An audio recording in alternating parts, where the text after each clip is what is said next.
Navachaitanya competition YouTube ఛానల్కి అందరికీ స్వాగతం.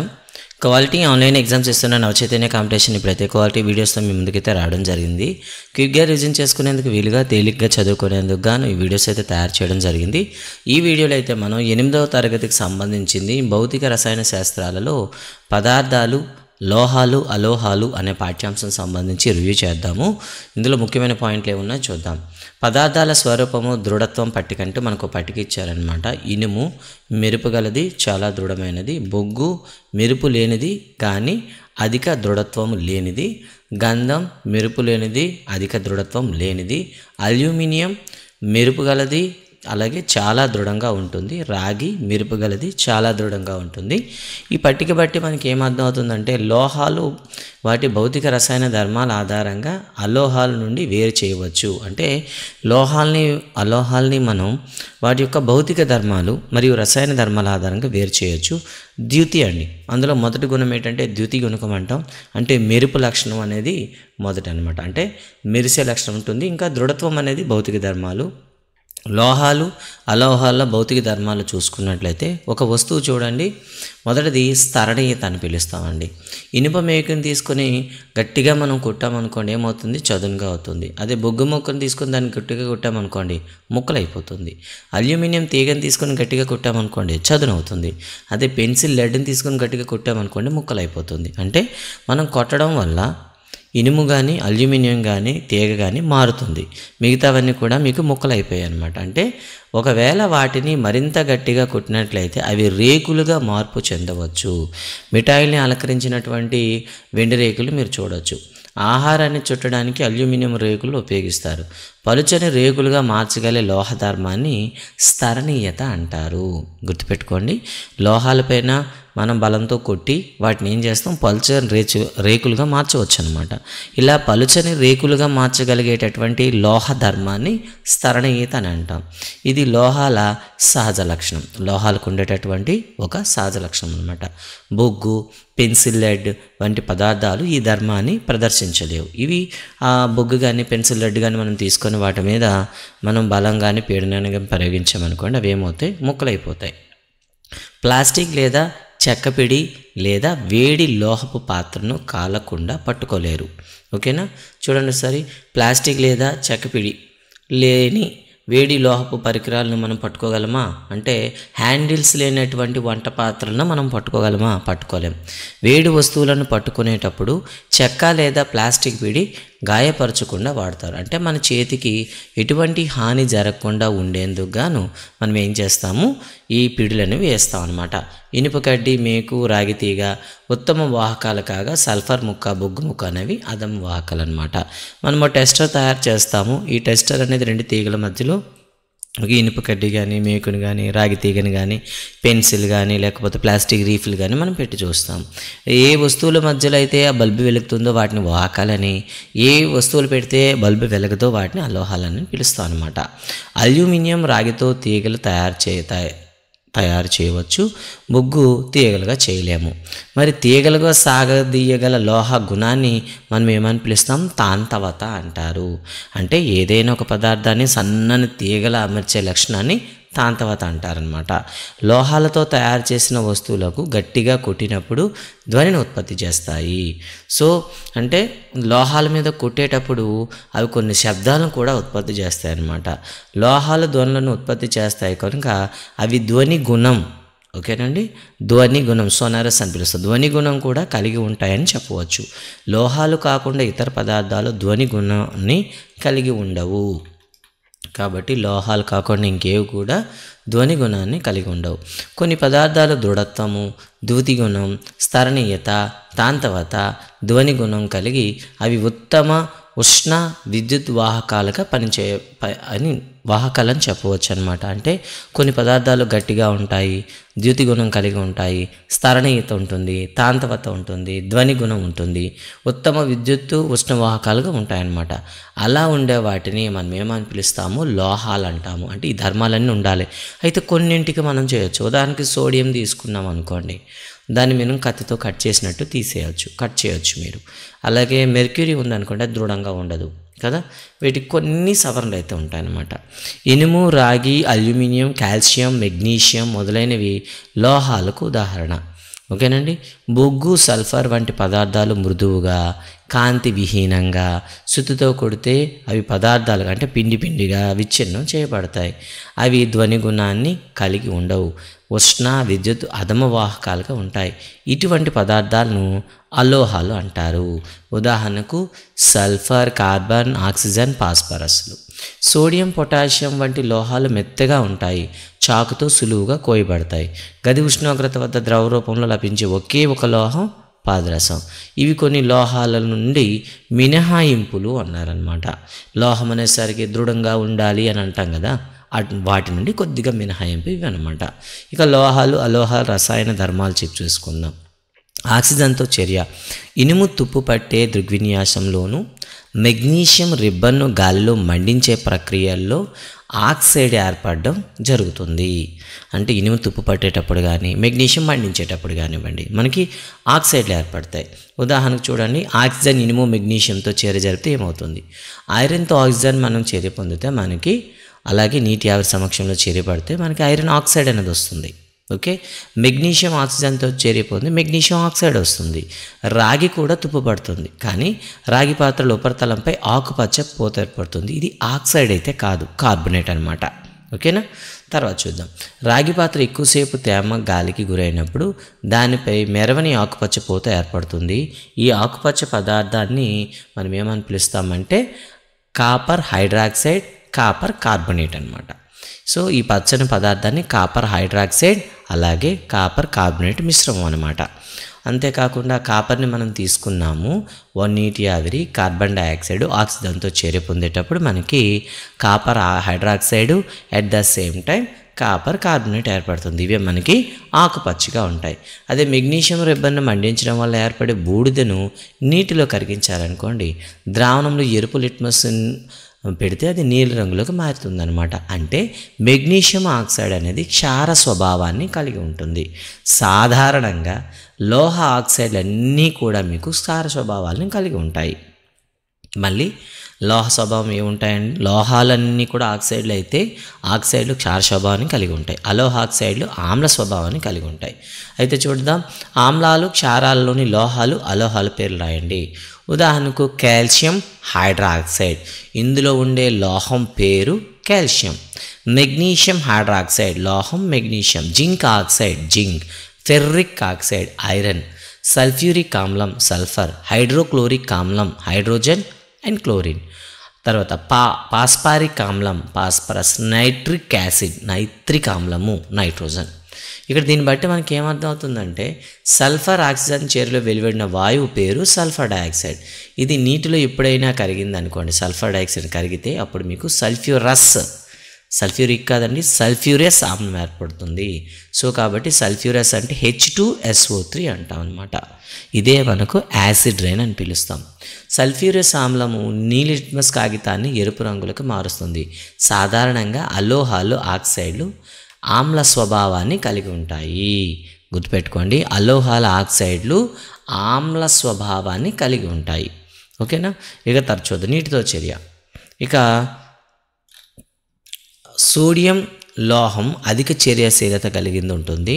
సోడియం లోహం ఆక్సిజన్ లేదా నీటితో తీవ్రంగా చర్య జరుపుతుంది అనమాట. చాలా ప్రమాదంగా జరుపుతుంది, అంటే ఒక్కసారిగా పేలిపోతుంది అనమాట. అందువల్ల మనం ఏం చేస్తాం, ఈ చర్యలో అధిక ఉష్ణం విడుదలవుతుంది. అందువల్ల దీనిని కిరోసిన్లో నిల్వ చేస్తారు. సోడియం నీటితో తీవ్రంగా చర్య జరుపుతుంది. కొన్ని ఇతర లోహాలు అలా చేయవు. ఉదాహరణకి ఇనుము నీటితో నెమ్మదిగా చర్య జరుపుతుంది అనమాట, కానీ సోడియం మాత్రం చాలా ప్రమాదకరంగా చర్య జరుపుతుంది. సాధారణంగా అలోహాలు గాలితో అధిక చర్యాశీలత కలిగి ఉన్నప్పటికీ నీటితో చర్య జరపలేవు. అటువంటి అలోహాలు నీటిలో నిల్వ చేయబడతాయి. అంటే కొన్ని అలోహాలు అనేవి గాలితో చర్యశీలత కలిగి ఉంటుంది, నీటితో ఉండవు అనమాట. ఉదాహరణకి పాస్పరస్ తీసుకుందాం. పాస్పరస్ అనేది అధిక చర్యాశీలత గల అలోహం. ఇది గాలి తగితే మండిపోతుంది.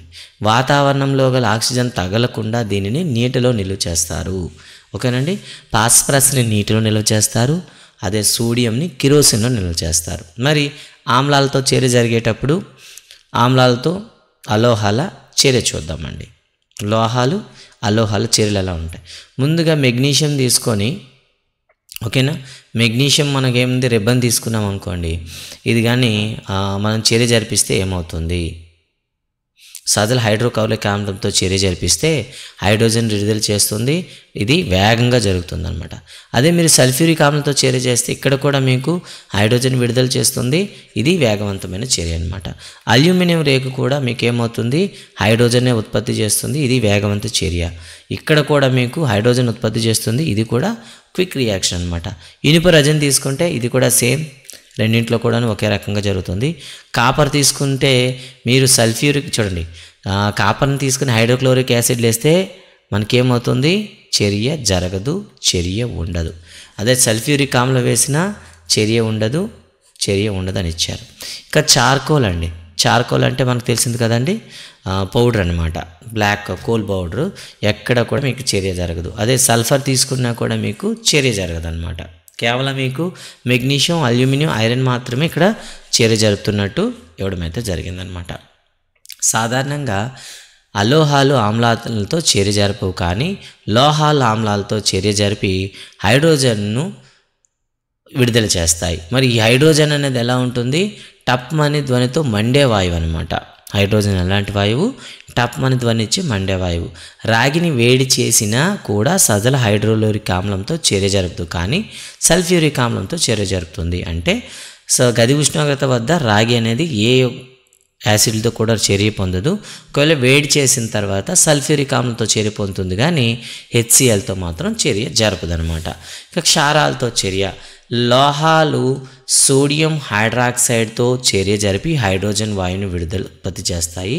క్షారాలతో అలోహాలు చర్య సంక్లిష్టమైనది, అంటే సింపుల్గా మనం జరపని చెప్పవచ్చు అనమాట. ఇక్కడ చూద్దాం, కాపర్ సల్ఫేట్ ప్లస్ జింక్ గుళికలు అండి, అలాగే కాపర్ సల్ఫేటు ఇనుపు, అలాగే జింక్ సల్ఫేటు కాపర్ ముక్కలు, ఐరన్ సల్ఫేటు కాపర్ ముక్కలు. చూడండి ఇప్పుడు ఏం మారాయి, ఇక్కడ కాపర్ సల్ఫేటు ఐరన్ సల్ఫేట్ అయింది, ఓకేనా, అండ్ జింక్ సల్ఫేట్ వచ్చింది. ఇక జింక్ సల్ఫేటు ఐరన్ మేకులు. ఇక్కడ మొత్తం ఎన్ని రకాలు ఉన్నాయి చూడండి, కాపర్ సల్ఫేట్తో మీకు 2 ఉన్నాయి, జింకు ఐరన్, అలాగే జింక్ సల్ఫేట్తో ఐరన్ కాపర్ ఉంది, ఇంకొకటి ఐరన్ సల్ఫేట్తో కాపర్ ఉంది. ఇప్పుడు వీటి మధ్య చర్య ఎలా ఉంది చూద్దాం. జలద్రావణంలో ఒక లోహం మరొక లోహాన్ని దాని సమ్మేళనం నుండి స్థానభ్రంశం చెందిస్తుంది. ఉదాహరణకు జింక్ కాపర్ సల్ఫేట్ నుండి రాగిని స్థానభ్రంశం చేస్తుంది, ఇది ఇంపార్టెంట్. అందుకే కాపర్ సల్ఫేట్ నీలం రంగులో ఉంటుంది. ఎప్పుడైతే మీరు అందులో జింక్ వేశారో ఏమవుతుంది, రంగు మాయమైపోతుంది. రాగి పొడి బీకర్ అడుగున ఎర్రని పదార్థంగా అవక్షేపంలో ఏర్పడిపోతుంది. Copper sulphate plus zinc is gives rise to ZnSO4 plus copper. ఇక తర్వాత బీకర్ బిలో చూద్దామండి. బీకర్ బిలో మనకు సేమ్ ఇదే చర్య జరుగుతుందన్నమాట. ఏ చర్య ఉంది, ఓకే, రెండో దాంట్లో మనం ఏం చేస్తాం, కాపర్ సల్ఫేట్లో ఐరన్ వేసాం కాబట్టి ఐరన్ అనేది డిస్ప్లేస్మెంట్ చేస్తుంది. ఇక బీకర్ సిలో చూసాం అనుకోండి, బీకర్ సిలో మనం ఏం చేసాం, ఇక్కడ జింక్ సల్ఫేట్లో కాపర్ ముక్కలు వేసాం, ఓకేనండి. సో బీకర్ ఈలో చూడండి, బీకర్ సిలో జింకును, బీకర్ ఈలో రాగిను స్థానభ్రంశం చేసి ఉండవచ్చు, ఇక్కడ కూడా స్థానభ్రంశం జరుగుతుంది. ఇక బీకర్ డీలో రాగి ద్వారా స్థానభ్రంశం చెందవచ్చును. బీకర్ సిలో ఎలాంటి మార్పు కనిపించదు, అంటే బీకర్ సిలో స్థానభ్రంశం చెందించాలి కానీ ఎటువంటి మార్పు ఉండదన్నమాట. అంటే జింక్ సల్ఫేట్ నుండి జింకును రాగి స్థానభ్రంశం చెందించలేకపోయిందని మనం నిర్ధారించవచ్చు. అంటే జింక్ సల్ఫేట్ నుండి కాపర్ అనేది ఎటువంటి ఏం చేయలేదు, స్థానభ్రంశం చేయించలేకపోయిందనమాట. అంటే దీన్ని బట్టి మనకి ఏమవుతుంది, సైన్స్ నిర్వేతకమైనది కాదు, ఇది వాస్తవాల ఆధారంగా ఖచ్చితమైన నియమాన్ని అనుసరిస్తుంది. ఇక్కడ నియమం ఏమిటంటే రాగి ఇనుము కంటే జింక్ ఎక్కువ చర్యాశీలత కలిగి ఉంది. కాబట్టి జింక్ అనేది అక్కడ డిస్ప్లేస్మెంట్ చేసినట్టుగా రాగి ఇనుము చేయలేకపోయాయి. ఎక్కువ చర్యాశీలత గల లోహం తక్కువ చర్యాశీలత గల లోహాన్ని స్థానభ్రంశం చెందిస్తుంది, కానీ తక్కువ చర్యాశీలత కలిగిన లోహం ఎక్కువ చర్యాశీలత గల లోహాన్ని స్థానభ్రంశం చెందించలేదు. అందుకే మనకి ఏమవుతుందంటే అక్కడ మనకి కాపర్ అనేది జింక్ సల్ఫేట్ నుండి జింక్ని అయితే మనకి ఇక్కడండి కాపర్ అనేది జింక్ సల్ఫేట్ నుండి వేరు చేయలేకపోయిందనమాట, ఓకేనా. అది గుర్తుపెట్టుకుంటారు. ఇక తర్వాత మనకి లోహాలు మరియు అలోహాల యొక్క ఉపయోగాలు ఏంటో చూద్దాం. యంత్రాలు, ఆటోమొబైల్స్, విమానాలు, రైళ్ళు, ఉపగ్రహాలు, పారిశ్రామిక యంత్ర పరికరాలు, వంట పాత్రలు, నీటి బాయిలర్స్ మొదలైన వాటికి తయారు చేయడానికి లోహాలు ఎందుకు ఉపయోగిస్తారు అంటే వాటిని ఉపయోగం అనేది మనకి ఎక్కువగా ఉంటుంది, అంతేకాకుండా చాలా సమర్థవంతంగా ఉంటాయి కాబట్టి వాటిని అయితే ఉపయోగిస్తారనమాట. ఇక్కడ కొన్ని ఆసక్తికరమైన ఉన్నాయి, వాటిని ఆధారంగా జవాబును గుర్తించండి. అన్ని జీవరాలు జీవించడానికి శ్వాసక్రియలు అవసరమైన అలోహం ఇది ఆక్సిజన్. మొక్కలు ఎదుగుదలకు వాడే ఎరువులలో ఉపయోగించేవి అలోహాలేవి ఎన్పికే. నీటి శుద్ధి ప్రక్రియలో అలోహాన్ని ఉపయోగిస్తారంటే క్లోరిన్. యాంటీసెప్టిక్గా గాయాలపై పూసే ఊదా రంగు ద్రావణంలో అలోహం వాడుతారు అంటే అయోడిన్. టపాసుల్లో అలోహాలు ఉపయోగిస్తారు, సల్ఫర్ ఉపయోగిస్తారు. నేను మొక్కల్లో మెగ్నీషియం ఉంటుంది విన్నాను, వాటిలో ఏ రూపంలో ఉంటుంది అంటే పత్రహరితంలో మెగ్నీషియం ఉంటుంది. నా శరీరంలో ఇనుము లోహం ఉన్నట్లు డాక్టర్లు చెప్పారు, అయితే నా శరీరంలో ఎక్కడుంది? రక్తంలో. ఒక రసాయనిక చర్యలో కొత్త పదార్థాలు ఏర్పడతాయి. ఈ పదార్థాలు చర్యలో పాల్గొన్న పదార్థాల కంటే భిన్నంగా ఉంటాయి. ఏదైనా ఒక రసాయనిక చర్య జరిగేటప్పుడు కొత్త పదార్థాలు ఏర్పడతాయి, కానీ ముందుగా ఉండేటటువంటి పదార్థాల కన్నా భిన్నంగా ఉంటాయి, కొత్తగా ఉంటాయి. ఒక పదార్థాన్ని రసాయనిక చర్యల ద్వారా చల్లబరచడం, వేడి చేయడం లేదా విద్యుత్ విశ్లేషణ ద్వారా మరింత విచ్ఛిన్నం చేయలేకపోతే దాన్ని మూలకం అని అంటారు. అంటే మరి విచ్ఛిన్నం చేయడానికి అవకాశం లేదనుకోండి, దాన్ని మూలకం అంటారని ఇచ్చాడు. సల్ఫర్ అనేది ఒక మూలకం, ఇనుము, కార్బన్ కూడా ఒక మూలకాలే. పరమాణువు అనేది మూలకం యొక్క అతి చిన్న యూనిట్ అనమాట. ఒక మూలకం నమూనా ఒకే రకమైన పరమాణువు కలిగి ఉంటుంది. ఒక మూలకం తీసుకున్నట్లయితే మీరు ఏ నమూనా తీసుకున్నా కూడా ఒకే రకమైన పరమాణువు ఉంటుందన్నమాట. మూలకంలోని భౌతిక మార్పుల వల్ల ఒక మూలకం పరమాణువు ప్రభావితం కాదు. ద్రవ సల్ఫర్ పరమాణువు ఘన లేదా వాయు రూపంలో సల్ఫర్ పరమాణువు ఒకేలా ఉంటుంది. విశ్వంలో మనకు అనంతమైన వివిధ రకాల పదార్థాలు ఉన్నప్పటికీ ఈ పదార్థాలను ఏర్పరుస్తున్న మూలకాల సంఖ్య మాత్రం మనకు పరిమితంగానే ఉంటుంది. సహజంగా ఏర్పడిన మూలకాలు 94 కన్నా ఎక్కువ లేవు. ముఖ్యంగా మూలకాలను లోహాలు, అలోహాలుగాను వర్గీకరించారు. మూలకాలు చాలా వరకు లోహాలు, మిగిలినవన్నీ అలోహాలు లేదా అర్ధలోహాలు, మెటల్స్ అండ్ మెటలాయిడ్స్ అండి. లోహాలు, అలోహాలు రెండింటి ధర్మాలను అర్ధలోహాల్లో కలిగి ఉంటాయి. మరి ఈ పాఠం ద్వారా మనం ఏం నేర్చుకున్నాం? లోహాలు ద్యుతిని కలిగి ఉంటాయి, అయితే అలోహాలు ఎలాంటి ద్యుతిని ఉండవు. ద్యుతి అంటే మెరిసే లక్షణం. సాధారణంగా లోహాలు స్థరణీయత, తాంతవత వంటి లక్షణాలు కలిగి ఉంటాయి. అలోహాలకి లక్షణాలు ఉండవు. స్థరణీయత అంటే పల్చని రేగ్గా మారడం, తాంతవత అంటే ఒక సన్నని తీగలా మారడం. సాధారణంగా లోహాలు ఉత్తమ ఉష్ణ విద్యుత్ వాహకాలు, అయితే అలోహాలు అధమ ఉష్ణ వాహకాలు. మండించినప్పుడే లోహాలు ఆక్సిజన్తో చర్య జరిపి క్షారగుణం గల లోహపు ఆక్సైడ్లను ఉత్పత్తి చేస్తాయి. అలోహాలు ఆక్సిజన్తో చర్య జరిపి ఆమ్ల స్వభావం కలిగిన ఆ అలోహ ఆక్సైడ్లను ఉత్పత్తి చేస్తాయి. కొన్ని లోహాలు నీటితో చర్య జరిపి లోహపు హైడ్రాక్సైడ్లు, హైడ్రోజన్ వాయువులను ఉత్పత్తి చేస్తాయి. కొన్ని లోహాలు నీటితో చర్య జరిపి అలాగే సాధారణంగా అలోహాలు నీటితో చర్య జరపవు. లోహాలు ఆమ్లాలతో చర్య జరిపినప్పుడు లోహ లవణాలు మరియు హైడ్రోజన్ వాయువును ఉత్పత్తి చేస్తాయి. సాధారణంగా అలోహాలు ఆమ్లాలతో చర్య జరపవు. కొన్ని లోహాలు క్షారాలతో చర్య జరిపి హైడ్రోజన్ వాయువును ఉత్పత్తి చేస్తాయి. సజల ద్రావణాల్లో ఎక్కువ చర్యాశీలత గల లోహాలు వాటి సమ్మేళనం నుంచి తక్కువ చర్యాశీలత గల లోహాలు స్థానభ్రంశం చెందిస్తాయి. నిత్య జీవితంలో లోహాలు, అలోహాలు విస్తృతంగా ఉపయోగించబడుతున్నాయి. ఇది మనకి ఇచ్చినటువంటి పాఠంలో కంటెంట్ అండి.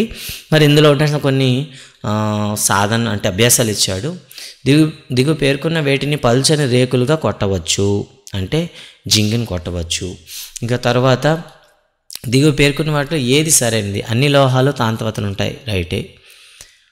అన్ని లోహాలు తాంతవతను కలిగి ఉంటాయి, తప్పండి. మీకు మెర్క్యూరీ కలిగి ఉండదు. అలోహాలన్నీ తాంతవతను కలిగి ఉంటాయి, తప్పు. సాధారణంగా లోహాలు తాంతవతను కలిగి ఉంటాయి, ఇది రైట్ అండి. ఎందుకంటే అక్కడ మీకు మెర్క్యూరీ ఉంది, పాదరసం ఉంది, దాన్ని సపరేట్ చేయాలి. కొన్ని అలోహాలు తాంతవతను, అసలు తాంతవత అనేది అలోహాలకు వర్తించదు. ఖాళీలను నింపండి. భాస్వరం అనేది అత్యధిక చర్యాశీలత, లోహాలు ఉత్తమ విద్యుత్ వాహకాలు. రాగి కంటే ఇనుము ఎక్కువ చర్యశీలత. లోహాలు ఆమ్లాలతో చర్య జరిపి హైడ్రోజన్ వాయువును ఉత్పత్తి చేస్తాయి. ఇక ట్రూ ఫాల్స్ మీకు ఇవ్వడం జరిగింది. గమనిక అంటూ కొన్ని ఇచ్చారండి. ఆహార పదార్థాలు చూడడానికి అల్యూమినియం ఫాయిల్స్ ఉపయోగిస్తారు. ద్రవాలు వేడి చేసేటప్పుడు వినియోగించే కడ్డీని ఎమ్మర్స్ రాడ్ అంటారు. ఇది లోహ పదార్థాలు తయారు చేస్తుంటారు. జింకు ఆయన చూడండి జింకుల్ ఓకేనా. లవణ ద్రావణం నుండి జింక్ను రాగి స్థానభ్రంశం చేస్తుంది. జింక్ లవణ ద్రావణం అండి. అలాగే సోడియం పొటాషియం కిరోసిన్ను చూడండి, సోడియం పొటాషియం కిరోసిన్లో నిల్వ చేయబడతాయి. నిమ్మకాయ పచ్చడి అల్యూమినియం పాత్రలో నిల్వ చేస్తారా అంటే చేయకూడదు, ఎందుకంటే ఆమ్లం ఉంటుంది కాబట్టి పాత్రను తీసేస్తుంది. ఇక తర్వాత కొన్ని మ్యాచింగ్స్ ఇచ్చారండి. ఇక్కడ చూడండి ఒకసారి. బంగారం ఆభరణాల్లో వాడతారు.